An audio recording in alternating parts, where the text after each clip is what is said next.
traveling everywhere with you, Dave. Ladies and gentlemen, thank you so much for being here. We have a lot to cover. So I'm going to jump right in. And I do have some clips with some audio.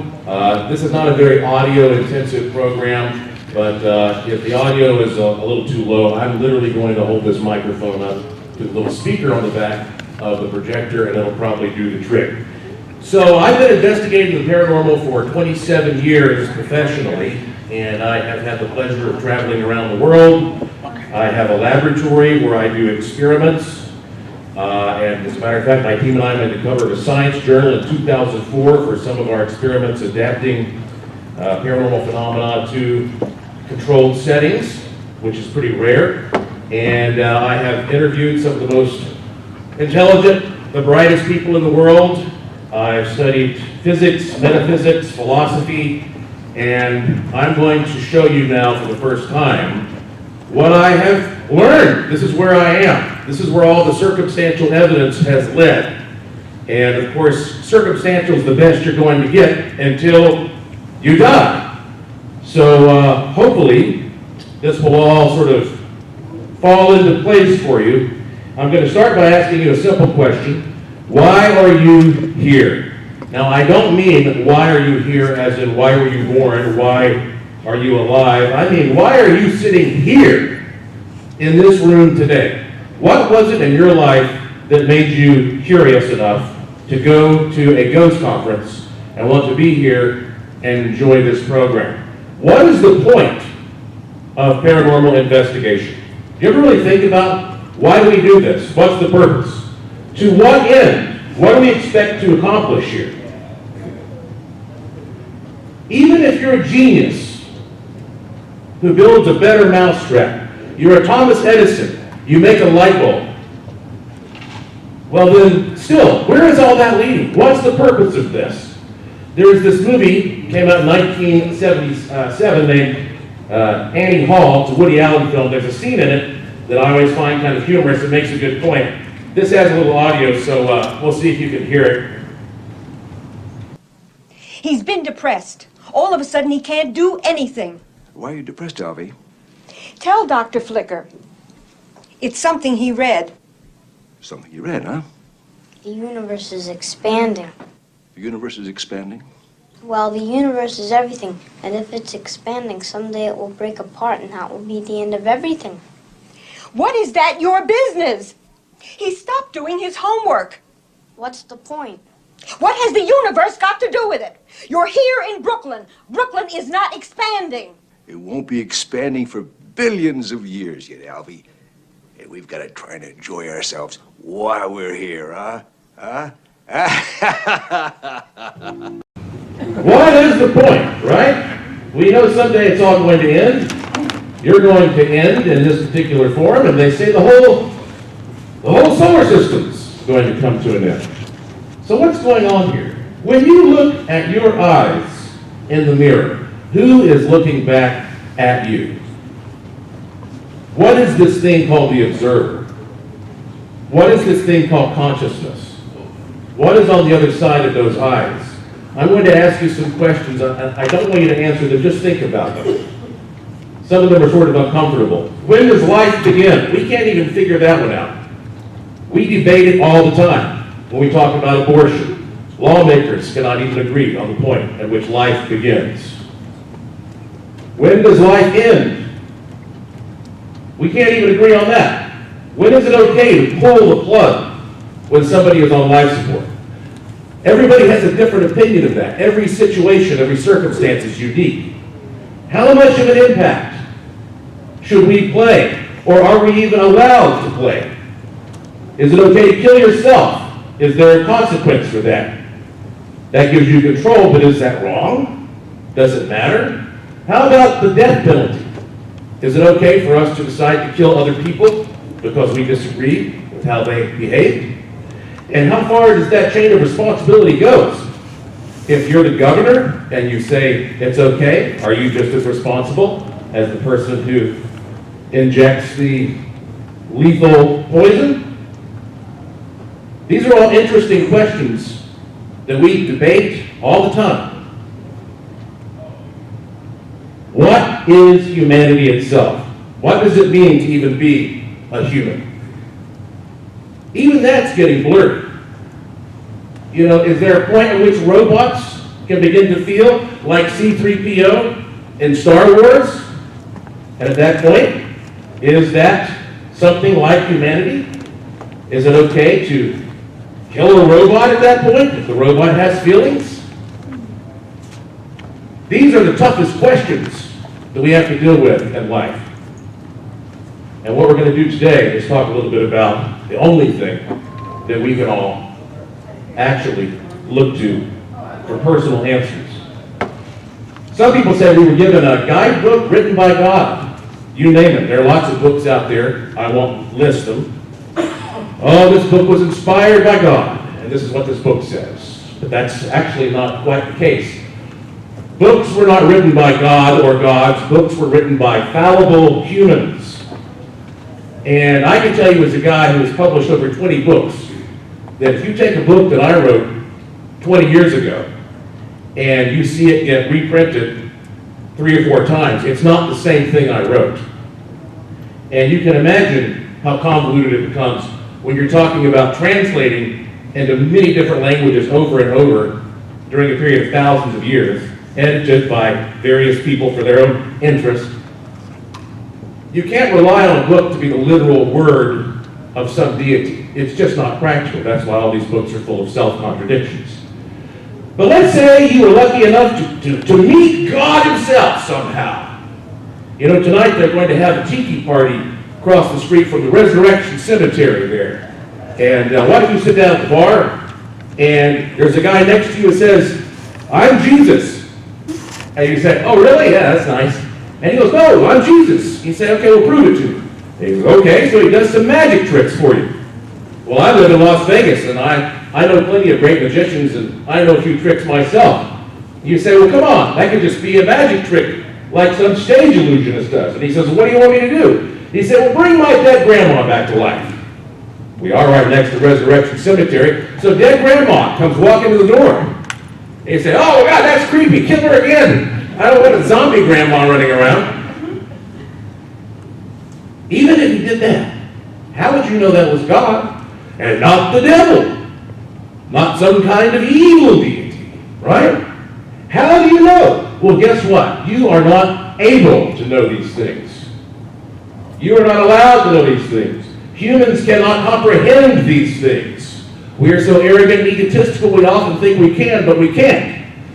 All you have to remember is that ultimately, you are on your own here, folks. I don't care how many people are standing there holding your hand when you die. They're not going with you. You're on your own there. So let's talk about your own experience.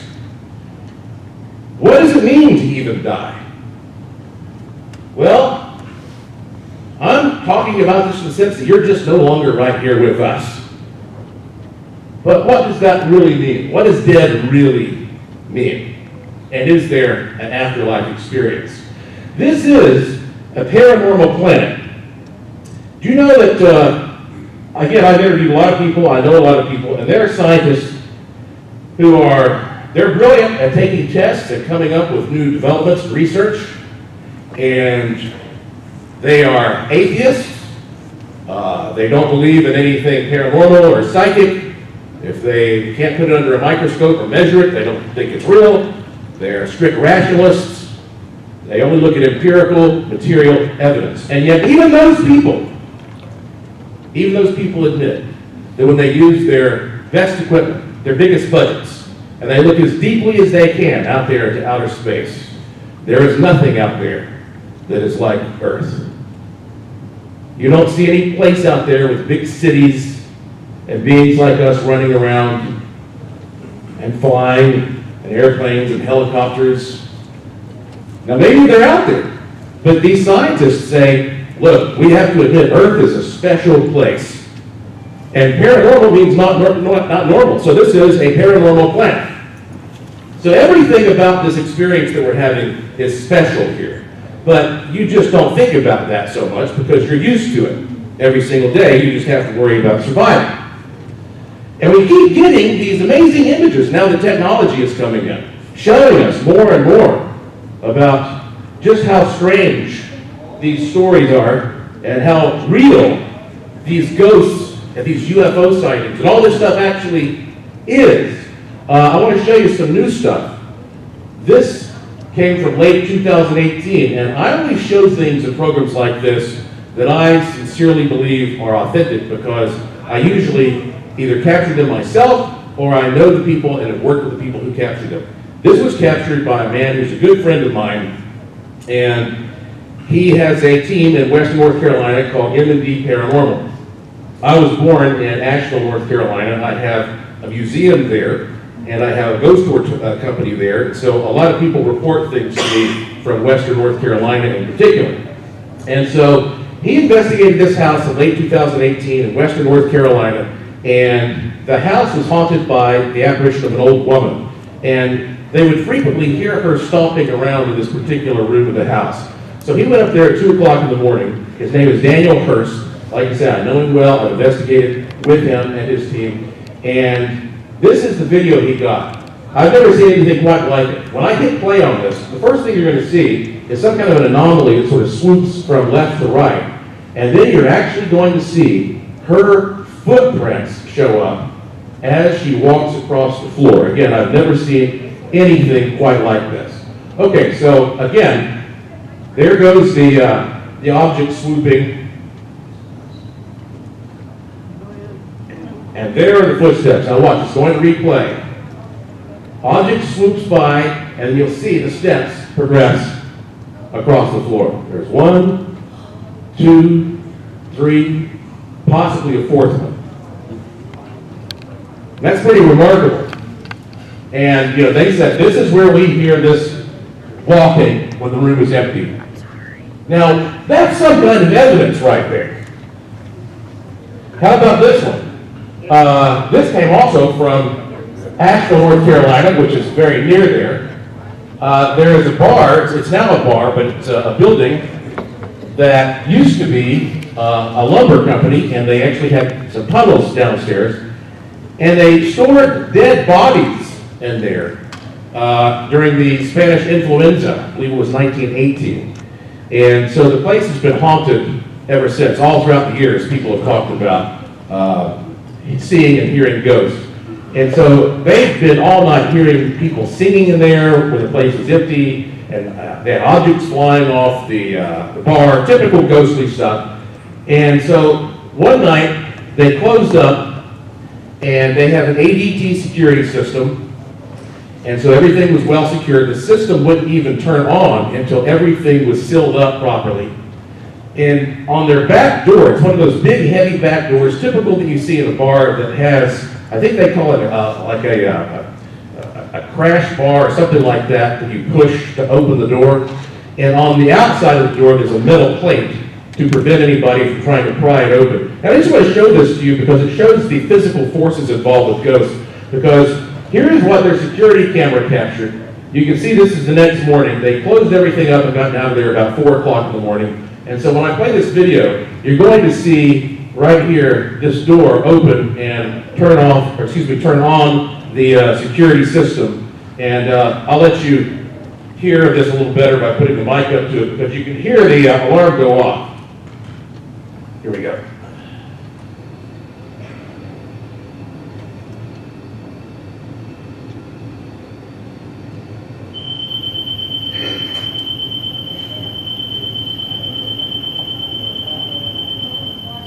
Now again, that's just an example of the physical force that we're talking about. And this sort of thing is captured hundreds of times every single day all over the world on security cameras. One of my favorite pieces of footage, even though this is from a while back, I have to show you this. I just love this. This was captured by a good friend of mine named Patrick Burke. And you can see May of 2001, he was at Gettysburg and got permission to go investigate a place called the Triangle Field at night. And here's what he captured. His buddy was standing in front of him. Now this is a real man. And you can see how he's reflecting the infrared beam from the night shot camera. This is an apparition. And the apparition has got his right leg bent to the knee. There used to be a low wall there during the Battle of Gettysburg, which was no longer there when this was shot. And so look at the progression of frames as this figure on the right, which is translucent, okay? You can see the light is not reflecting off of him like the physical man. He is stepping over a wall that no longer exists and walking forward, almost as if he's in a marching situation. Now the fact that this figure is stepping over a wall that used to be there shows this is what we would consider an imprint. It's almost like some recording that's burned into the environment from a dramatic incident that happened in the past. And you find that ghostly phenomena generally falls into two categories: entities, which are interactive and aware and conscious and unpredictable, just like a traditional disembodied spirit, and imprints, which are just like a giant 3D IMAX movie that's captured in the environment that replays itself at certain times, under certain conditions, and even for certain people. Some people are more or less apt at seeing them. But again, I know the guy who shot this, and I have seen other phenomena very similar to this from Gettysburg that was also captured by people that are good friends of mine. Yeah, you're right. There's a lot of detail you can make out there. She just said you can almost see the uniform, and that's true. I showed this to a friend of mine, Dr. William R. Forstchen, who is a Civil War expert, and he could make out the kepi and some of the other sort of, yeah, it's pretty remarkable.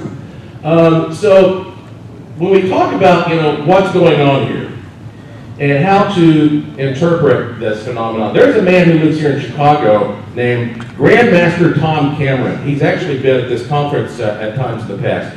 And Tom Cameron is he has an amazing martial arts background. He has been on Ripley's Believe It or Not, and he's been on the History Channel, Stanley's Superhumans, because he does these controversial demonstrations where he builds up his chi or his bioenergy and then knocks people down without even touching them. And sometimes when we're studying him, and you can see that's me years ago studying him doing some breaks, when he's building up his chi and you take a picture of him, you get this large orb-like anomaly that looks almost like a halo around his head. And so I decided to do an experiment with him. I have several Kirlian cameras, and a Kirlian camera is a camera that basically captures the electrical field around an object when it's charged. So what you do is you take something like a human hand and you put it directly on a photographic plate, and then you pass a current through that person. And what you see is an image of the electricity that passed through the hand. So you're actually seeing the conductive pathways of the body. And so that's a typical Kirlian photograph of the energy around a human hand. This is what a fingertip looks like. I've taken thousands of Kirlian photographs over the years for various experiments. So I decided to do an experiment where we got this guy. This is a buddy of mine, Big Joe Southers. He's from Tennessee. Guy's probably about 6'5", 6'6". He has a degree in science, and he was in Chicago here with me. And I said, why don't we have Tom do a knockout on you? And since, Joe's a very skeptical guy, I said, why don't we have Tom do a knockout on you, and I'll take a Kirlian photograph of your fingertip right as the knockout occurs. And Joe says, okay, fine. And it wasn't 100% touchless because I needed to know the instant to do the exposure, because this is a split second. So all Tom did was just tap him on the jaw. And just in case he went down, I had another of my good friends there to catch Big Joe. And the friend I had there is investigator Dean Warsing. Dean, stand up. He's in the audience today. And say hi to everybody today. Dean Warsing, folks. Dean, he actually caught Big Joe, and Dean is going to be speaking tomorrow at 10 a.m. in the workshop, and he is doing an EVP program. Dean is an EVP expert. He is the only person I'm aware of who is a bona fide instructor of EVP at a bona fide college, and he teaches in Maryland. And so you'll definitely want to make sure you catch Dean's program tomorrow at 10 o'clock in the workshop there. So Big Joe, he said, let's do this, and we exposed his finger, and that's how it looked when it was normal, okay? That's a control shot. And then Tom Cameron just tapped him, and sure enough, Joe's eyes rolled back in his head. He went down. Dean's a strong guy. He caught him and lowered him to the ground. Right at the moment when the knockout happened, I took a Kirlian photograph, and here's what I got. Even though this was only one fingertip, I actually got 2 separate fingertips. This is not a motion blur. This is not a smear or anything like that. This is a split second. I literally captured what looks like 2 different energy fields. A field from the physical body and a field from the energy body that was being knocked ajar from the physical body at the moment the knockout occurred. I presume this is similar to what happens when you die. That there is some kind of an energy field that leaves you, you give up the ghost, as they say, you expire, and what's happening is some aspect of your body is not just slightly ajar, but completely missing. It just goes away, drifts away. And this is the first picture of its kind that I'm aware of. So, pretty remarkable. What does that tell us about the body and the brain and what you are? Well, look at it this way. Computers, we make computers. And computers are modeled on the human brain. That's pretty much how we got the idea to make them. Let's try to make something that works sort of like a brain. The internet, which has revolutionized the way we use computers, is modeled on the idea of a collective consciousness, a stream of information. And so in that sense, you are a stream of information like the internet. Your body is a temporary representation of that, almost like a printout. So, for example, if you look at an image, say, of a tree on the internet, well, you know there's not really a tree there. It's the information that shows you the design of the tree. You can hit print, and you can print out a piece of paper that represents that tree. We have 3D printers now. You can even print a 3D tree. But it's not the same thing as the information. You can turn right around and destroy that printout if you want to. It doesn't destroy the information. If you crack open a TV and you look inside, you're not going to find all the little people running around. If you crack open a human head, you're not going to see all of your memories and your dreams and your talents and your feelings. Where is all that stuff? You are a stream of information. And when you're looking in the mirror and you're looking in your eyes, what is that window? What is that information that you're looking into?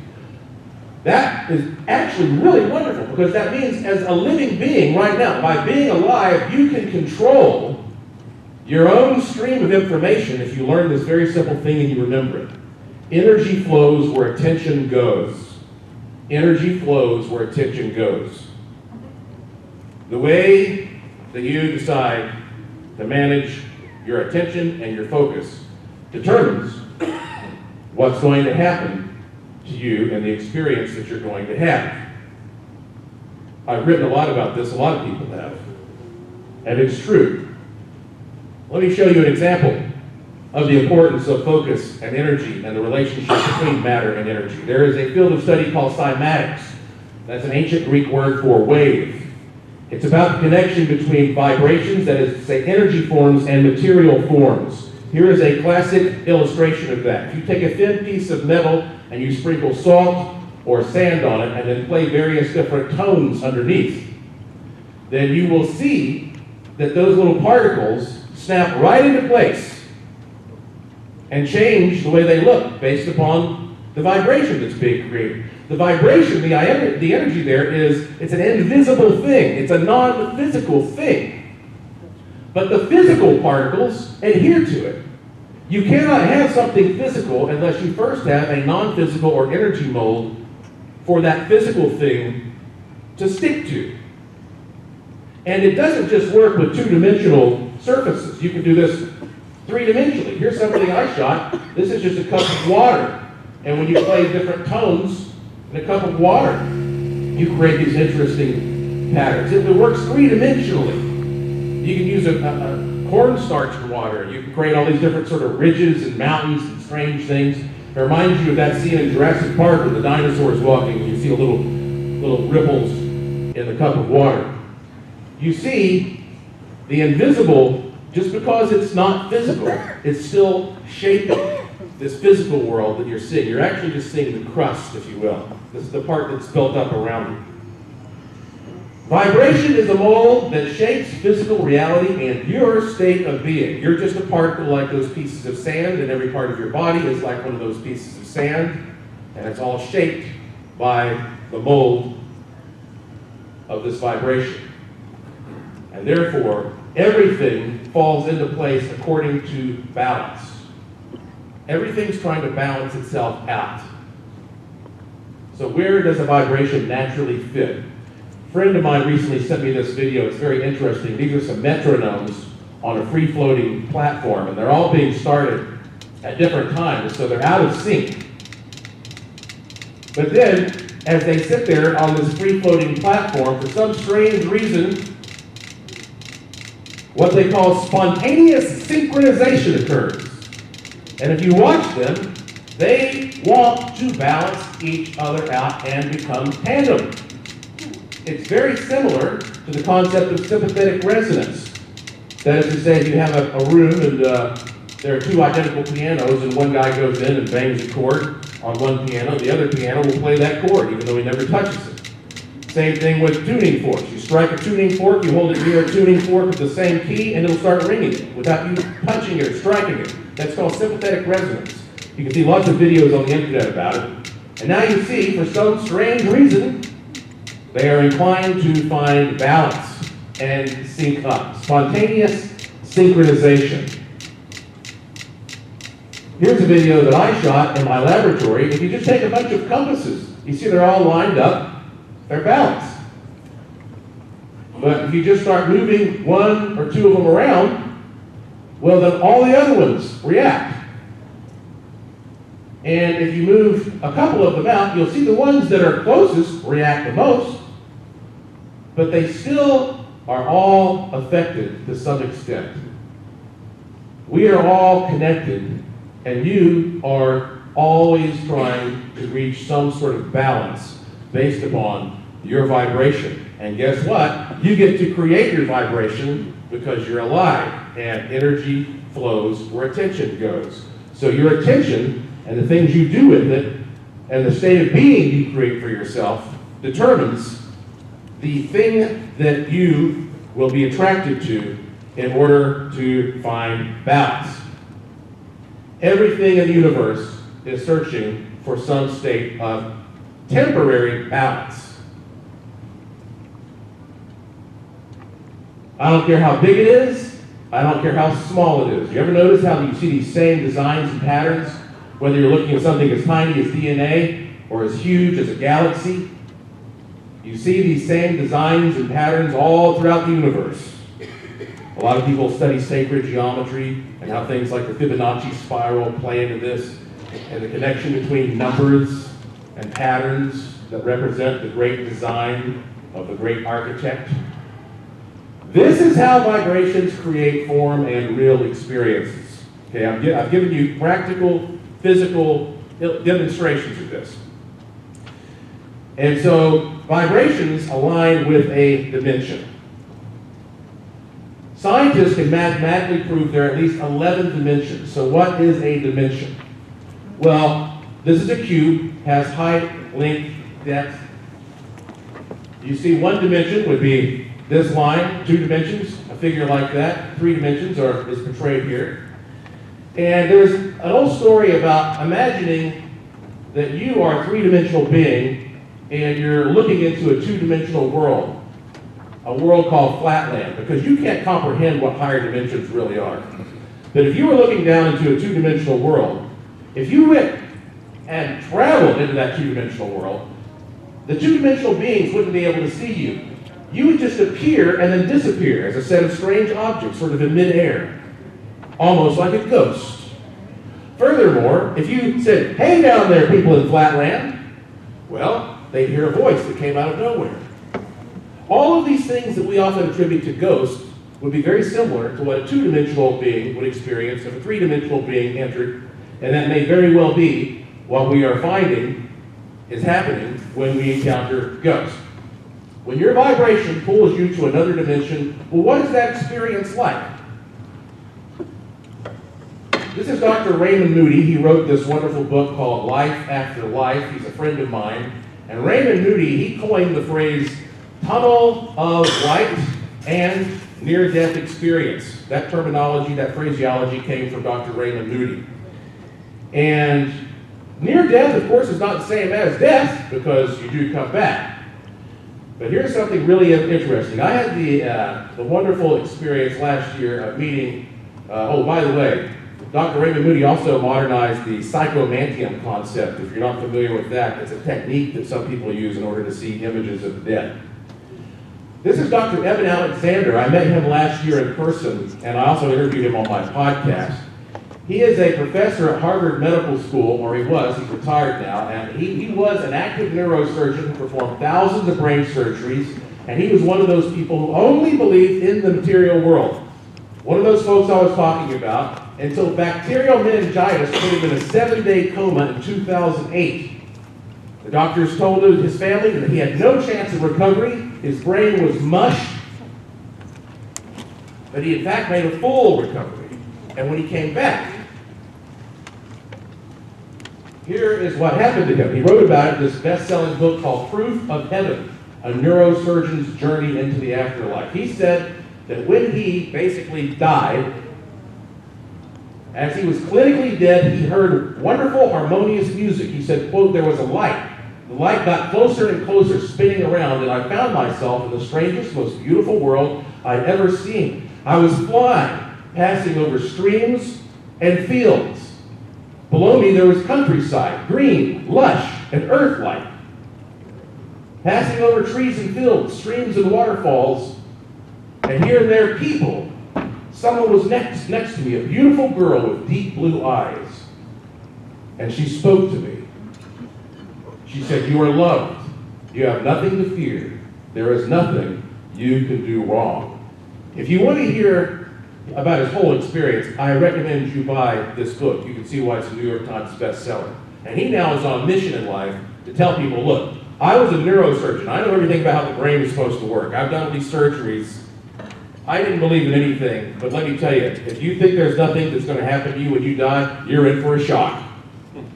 I know I'm getting short all the time here, but I'm close to the end. Well, that sounds nice, doesn't it? That sounds nice. So how do you end up there? Well, energy can be neither created nor destroyed, only transferred from one form to another. You've heard that before. It's true.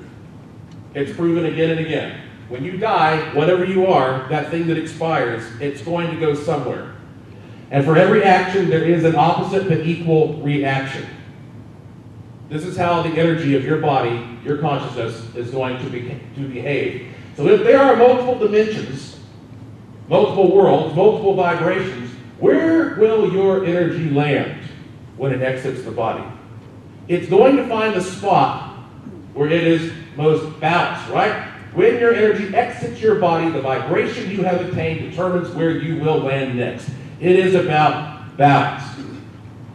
If you feel guilty when you die because you were a bad person, if you are in fear, whether or not you believe in God, if you think there might be a God that's going to judge you and you feel bad and you're fearful, you might try to delay the process of getting to the other end of that tunnel.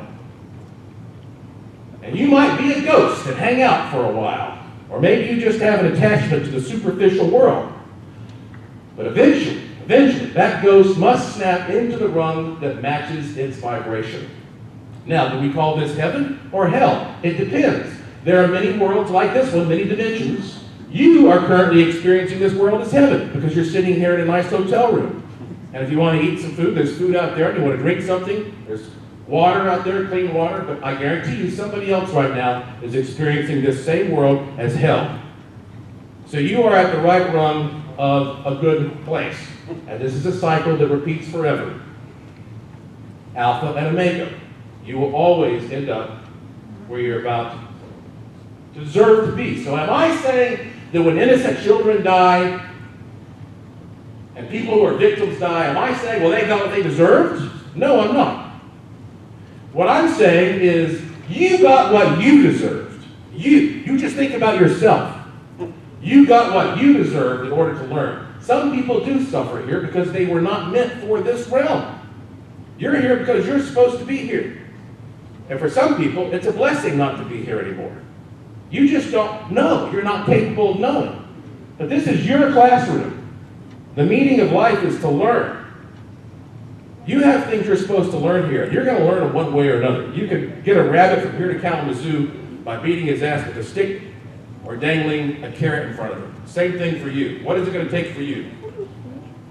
Are you going to have a hard life and complain about how nothing ever goes right for you and how bad your luck is, and consume negative content that makes you feel depressed and angry and irritated all the time?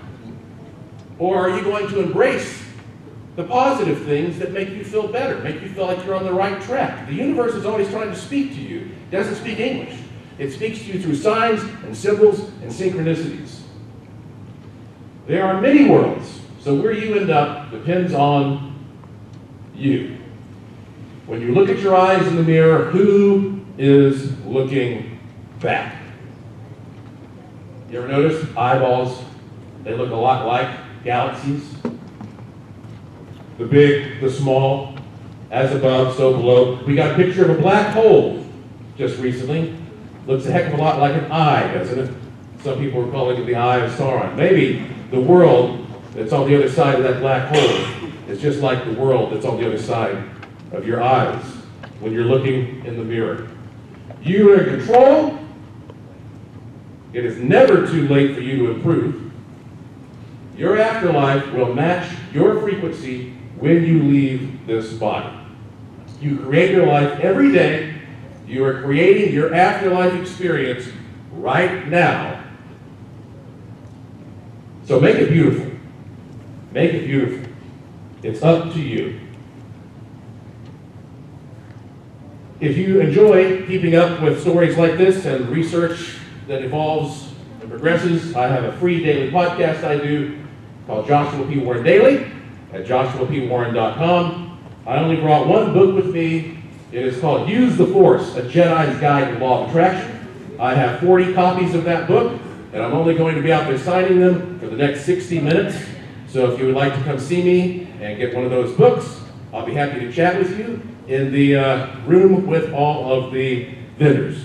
So, I know it's a little bit of a heavy topic, but you've all been very courteous. I hope you enjoyed it. Thank you very much.